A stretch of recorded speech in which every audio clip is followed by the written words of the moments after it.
Hello, welcome to a short reflection for Monday, the 7th of November, as we're reading through the book of Proverbs, Wisdom for Life. 7th of November, we're in chapter 7. It's a continuing warning against adulterous behaviour turning onto the wrong path. And I suppose I would summarise this chapter as the heart of the problem is the problem of the heart.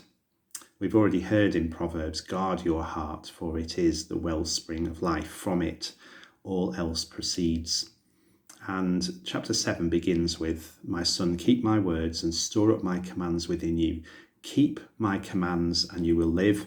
Guard my teachings as the apple of your eye. Bind them on your fingers and write them on the tablet of your heart. And the heart is mentioned at the end of the chapter as well. This chapter 7, a warning against following the path of adultery, turning away from God and all that God has provided for us and wanting the promises of instant gratification that might come our way. I'm reminded of Jesus's prayer, the Lord's Prayer, which includes the line, lead us not into temptation. Lead us not into temptation. We've been reminded throughout Proverbs that we have choices to make every day, like being at a junction in a road. Which path will we take? The path of righteousness, the wise path, or the foolish path, the path of destruction? And here we've already been introduced to wisdom as a female character. Say to wisdom, chapter 7 says, you are my sister, you are my relative. Keep your distance from the adulterous woman. So picture of two women, one who represents wisdom and insight, and the other that represents folly and adultery. And if you follow through chapter 7, it is a parable, it's a picture of the way temptation works. It begins with just an opening in the heart, and then a desire grows. So a little bit like the way Adam and Eve are enticed by Satan in the story of Genesis chapter 1 and 2. Then so too in this parable in chapter 7 of Proverbs, we see the evil wiles and the temptation taking root through an appeal to the mind to make somebody feel that they're important, that this is all about them.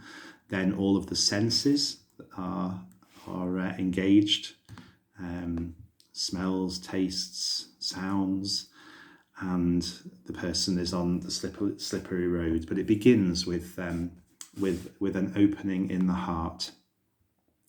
And so the chapter concludes with these words, then listen to me, pay attention to what I say. Do not let your heart turn to her ways or stray into her paths, the path of adultery.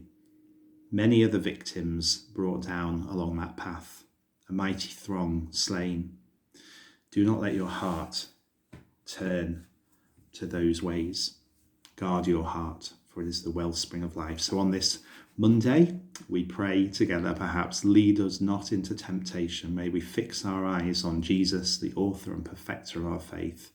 May we guard our hearts, that we don't allow ourselves down the path of destruction, that we exit ourselves from conversations we shouldn't be a part of. We don't click on things we should not click on. We don't engage in things we shouldn't engage in. We don't allow our hearts or our minds even to journey down that road. For wisdom is our sister and our relative, and wisdom will guide us on the right path. There's chapter 7 for you. In summary, I wonder how you read it. I wonder what struck you about the colourful language in chapter 7. Tomorrow, chapter 8, as we journey on through Proverbs, wisdom for life. And I pray for you. Pray that you have a good day today. Guard your heart. Don't let your heart turn into those wrong paths and the wrong ways. Lead us not into temptation. Have a strong day. Be kind to yourself. God bless you.